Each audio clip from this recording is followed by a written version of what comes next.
अब आगे आते हैं हम। बच्चों के संवेगों का विकास, तीव्र विकास होता है, फास्ट डेवलपमेंट ऑफ इमोशंस। यानी कि संवेग क्या होते हैं? जो हम भावनाएं, हमारी फीलिंग्स होती हैं। तो कई बार बच्चा गुस्सा होता है, डर जाता है सोते सोते, उसके बहुत सारे संवेग होते हैं, यानी कि इमोशंस होते हैं। ईर्ष्या करता है, कोई बच्चा किसी और से कोई चीज़ ले ले तो वह बहुत ज़्यादा ईर्ष्या की भावना रखने लगता है मन में, छोटा होता रोने लगता है, अपनी प्रतिक्रिया दिखाने लगता है। अब इसमें अगला पॉइंट है माता पिता पर निर्भरता। इस उम्र में जितने भी बच्चे होते हैं अधिकतर वो माता पिता पर निर्भर होते हैं। इस अवस्था के शिशु जो है मूलभूत आवश्यकताएं पूर्ति के लिए अपने माता पिता पर आश्रित रहते हैं। उनको कपड़े, घर, स्नेह, देखभाल, शरीर की क्रियाएं आदि आयु वर्ग के अनुसार स्वतंत्र रूप से वो स्वयं नहीं कर पाते।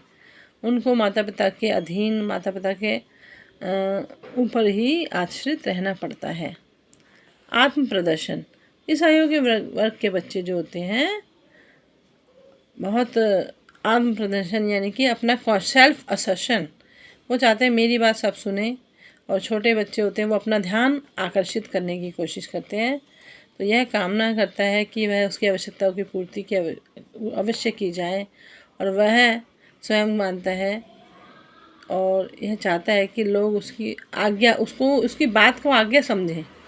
छोटा बच्चा है, उसको समझता है नहीं, वो अपनी बात को मनवाने के लिए कई बार जिद्दी भी हो जाता है। तो वह आत्म प्रदर्शन की भावना होती है, वह जिद नहीं होती, वह चाहता है कि मुझे भी सुना जाए, मेरी भी बात मानी जाए। स्वार्थी और असामाजिक।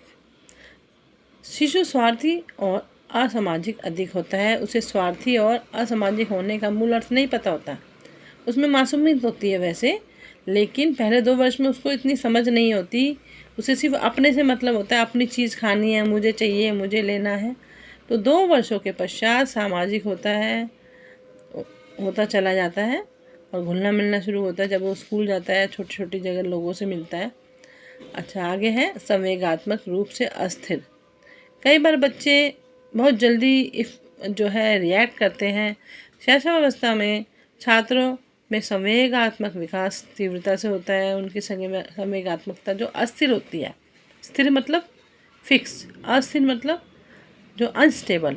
तो परिवार में जो नए बच्चे का जन्म हुआ और उसका जो है माता से थोड़े से प्रेम कम हो गया या दूरी बना ली, तो उसमें भी उसको झुंझलाहट होती है। अन्य किसी कारण से भी वह कई बार चिड़चिड़ा होता है, स्कूल में जाता है, किसी और की चीज़ देखा तो व्यवहार के प्रति जो है उसको अभी इतनी समझ नहीं है कि उसको कैसे किसी बात के लिए रिएक्ट करना है। रटन स्मृति का विकास यानी कि डेवलपमेंट ऑफ रूट मेमोरी।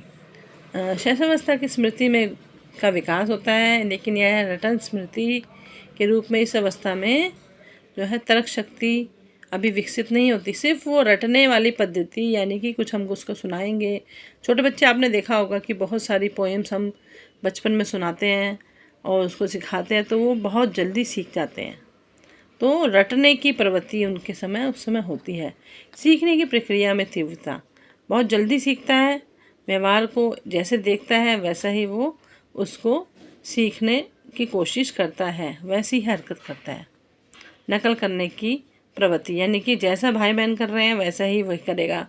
हम उसको, अगर कोई घर में बड़ा भाई बहन है तो ऐसे में वो उसी की कोशिश करेगा जैसे उसका बड़ा भाई कर रहा है या कोई घर में और सदस्य कर रहा है, ठीक उसी प्रकार से वह अपनी क्रियाओं को करने की कोशिश करता है। समय का प्रत्ययन विकसित नहीं होता, यानी कि अभी उसको इतना समझ नहीं होती कि समय क्या है, समय कितने घंटे हुए, कितने मिनट हुए, कितने सेकंड हुए, कौन सा दिन है, कौन सा वार है।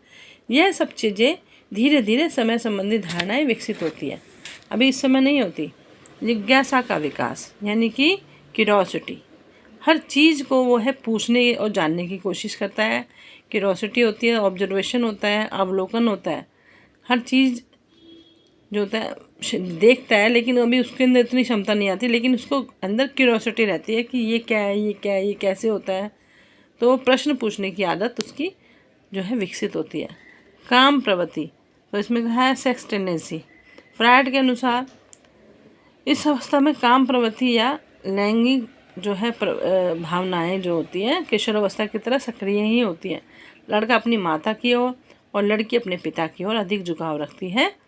तो इस तरह से कल्पना का विकास भी होता है, डेवलपमेंट ऑफ इमेजिनेशन। बच्चे कहते हैं ना कि कल्पना की दुनिया में रहते हैं, उनकी बहुत सारी जो होते हैं उस समय कल्पना दिमाग में छिपी होती है। वह शिशु जो होता है अपनी कल्पना का प्रयोग कुछ इस क्षेत्र में करता है, जैसे उसके अंदर कोई दबी हुई इच्छाएं हों और कल्पना जो शक्ति उसकी बहुत अद्भुत होती है, वो वर्तमान दुनिया से परे होता है।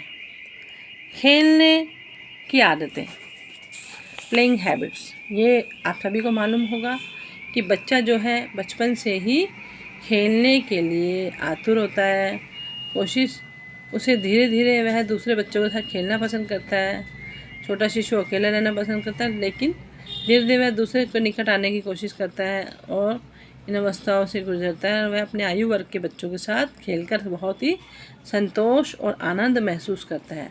दोहराने की प्रवृत्ति, जैसे भी पहले बताया गया, रिटर्न प्रवृत्ति, यानी कि वो छोटे शिशु किसी बात को दोहराने की प्रवृत्ति रखते हैं, उसमें शब्दों को दोहराने की और गतियों को दोहराने की, और इसी प्रकार से बहुत सारी चीज़ें का विकास उनमें होता है। नैतिकता की कमी, यानी नैतिकता की कमी होती है, अभी उनको नहीं पता अच्छा बुरा क्या है, सही गलत क्या है, तो ये सब चीज़ का विकास अभी नहीं हुआ होता। आत्म प्रेम की भावना, feeling of a self attachment, यानी कि वह अपने परिवार से प्रेम करता चाहता है और अपनी इच्छाएं अपने माता पिता के प्रति प्यार व्यक्त करता है। और इसमें कई बार क्या होता है, वह ईर्ष्या भी करने लगता है अपने छोटे भाई से या अपने जो साथ में परिवार में। वो चाहता है कि अपने माता पिता ही उसके साथ रहें।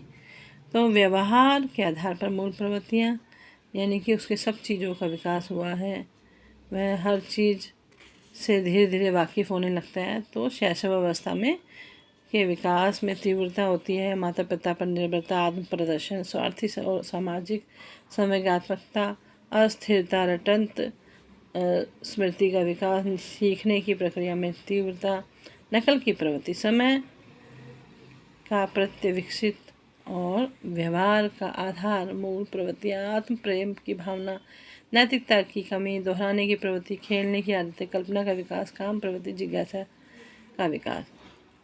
शैशवावस्था की बहुत सारी विशेषताएं भी हैं। तो शैशवावस्था में जो विशेषताएं हैं उसमें वह बच्चे माता पिता पर आश्रित होते हैं और वह कोशिश करते हैं कि माता पिता से अपनी इच्छाओं को मनवाएं, चाहे रोककर। उनके अंदर व्यवहार कुशलता अभी नहीं आती, तो इस कारण से सबसे पहले वह वातावरण में समायोजित करना सीखते हैं। तो इसी के साथ यह कक्षा फ़िलहाल यहीं पर समाप्त होती है।